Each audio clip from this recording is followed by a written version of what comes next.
नमस्कार, मैं मोनिका शर्मा हूँ। मैं इंडिया मेट्रोलॉजिकल डिपार्टमेंट की तरफ से आज आपके साथ वीकली वेदर डिस्कशन करूँगी। इस डिस्कशन में हम डिस्कस करेंगे कि पिछले सप्ताह कैसे वेदर सिस्टम्स थे जिन्होंने कंट्री को अफेक्ट किया था और आने वाले 2 सप्ताह में कैसा मौसम रहेगा। पिछले सप्ताह अगर हम देखें तो कंट्री को अफेक्ट करने वाले साइक्लोनिक सर्कुलेशन था और वेस्टर्न डिस्टर्बेंस था। एक साइक्लोनिक सर्कुलेशन था जो ईस्ट यूपी और झारखंड छत्तीसगढ़ एरिया पे बना, और एक ट्रफ था नॉर्थ साउथ जो कि मध्य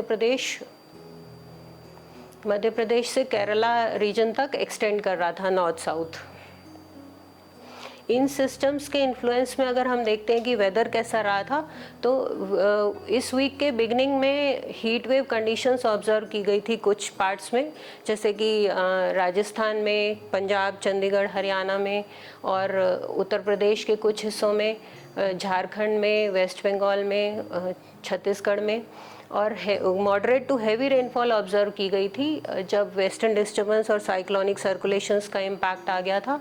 तो राजस्थान में, पंजाब, हिमाचल में और नॉर्थ ईस्टर्न स्टेट्स में heavy rainfall, hail storm activity और थंडरस्टॉर्म गस्ट इवेंट्स ऑब्जर्व की गई थी। और साथ साथ जो नॉर्थ साउथ ट्रफ एक्सटेंड कर रहा था सदर्न पेनिनसुलर रीजन में, उसका भी इम्पैक्ट ऑब्जर्व हुआ सदर्न स्टेट्स में, केरला, कर्नाटका, तमिलनाडु रीजन में।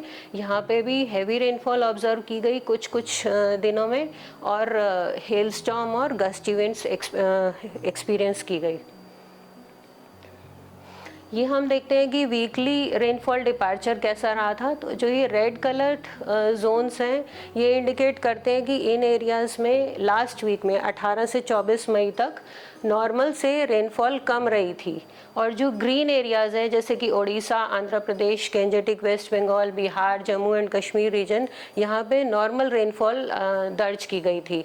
और जो ब्लू एरियाज़ हैं उन एरियाज़ में नॉर्मल से ऊपर रेनफॉल, ज़्यादा रेनफॉल दर्ज की गई थी, जैसे कि Punjab, Chandigarh, Haryana, Uttarakhand, Chhattisgarh, Telangana, south interior Karnataka, west Madhya Pradesh. और नेक्स्ट मैप जो है ये इंडिकेट करता है कि 1 मार्च से लेके 24 मई तक कैसी रेनफॉल रही थी। तो इसको अगर आप देखेंगे तो entire country if you see, वहाँ पे ब्लू और ग्रीन कलर्ड मैप्स हैं। दैट मीन्स कि रेनफॉल जो है वो नॉर्मल या नॉर्मल से ज़्यादा रही थी। जो नॉर्मल से कम रेनफॉल रही थी वो रेड कलर्ड एरियाज़ हैं, जो कि Jammu and Kashmir, north eastern states और Lakshadweep area and Kerala, Karnataka coasts थे। अभी हम देखते हैं कि मेन वेदर सिस्टम्स जो कि कंट्री को आने वाले 2-3 दिनों में अफेक्ट करेंगे। तो अभी जो है एक वेस्टर्न डिस्टर्बेंस है पाकिस्तान के ऊपर, और एक ट्रफ एक्सटेंड कर रहा है नॉर्थ वेस्ट उत्तर प्रदेश से बांग्लादेश की तरफ, और एक ट्रफ है जो कि साउथ ईस्ट मध्य प्रदेश से कर्नाटका की तरफ एक्सटेंड कर रहा है।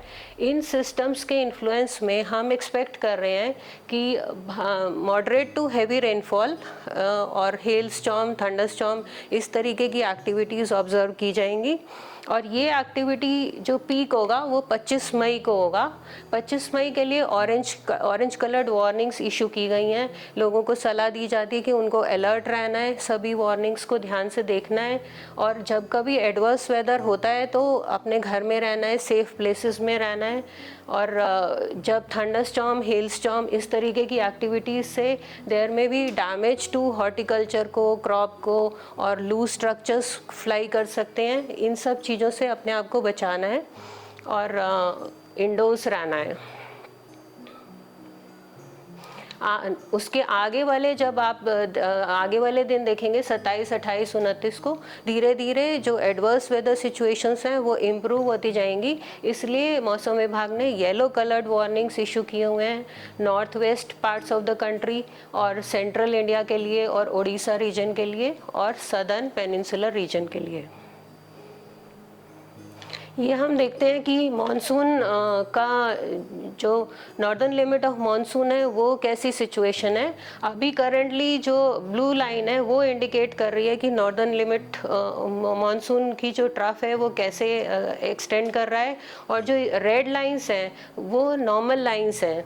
सो अभी करंटली जो मॉनसून है वो south west Bay of Bengal, Andaman Nicobar islands से होता हुआ गल्फ ऑफ थाईलैंड की तरफ ऐसे एक्सटेंशन है, और आने वाले 24 आवर्स में कंडीशंस फेवरेबल बन रही हैं कि मॉनसून आगे एक्सटेंड होगा।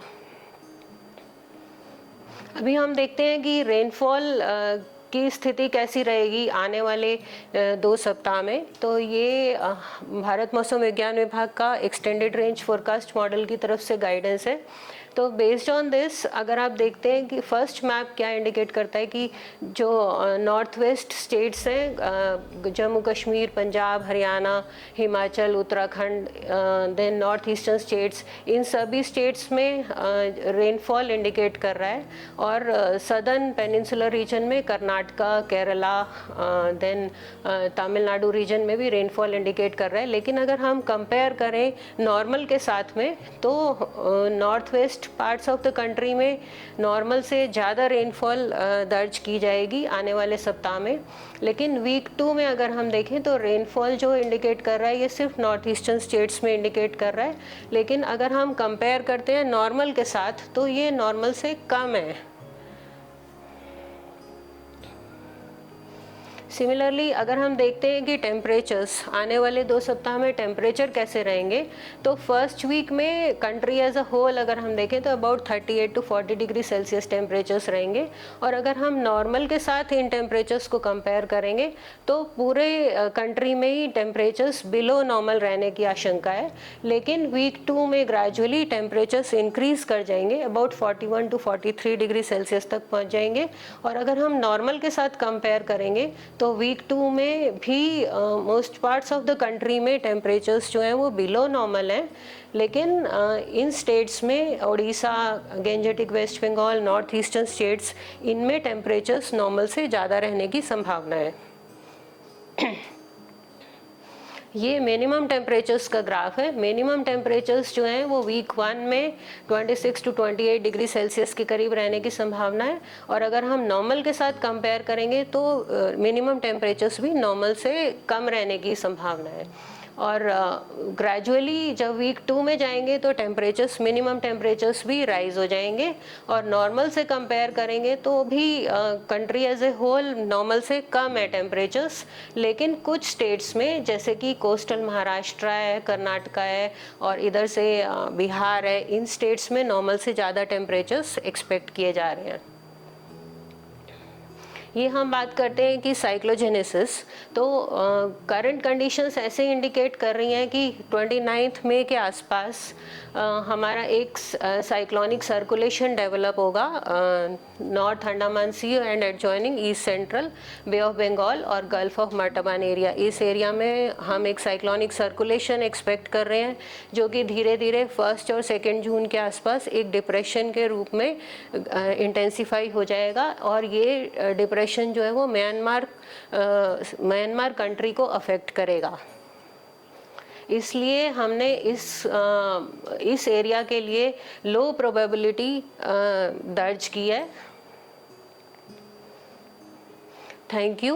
और हम रिक्वेस्ट करते हैं कि आप सभी जो है वो मौसम विभाग की सभी वार्निंग्स एंड एडवाइजरीज़ को आने वाले वीक के लिए फॉलो करें, और मौसम विभाग ने जो मोबाइल ऐप्स जारी किए हुए हैं उनको लॉगिन करें और ध्यान रखें। Thank you.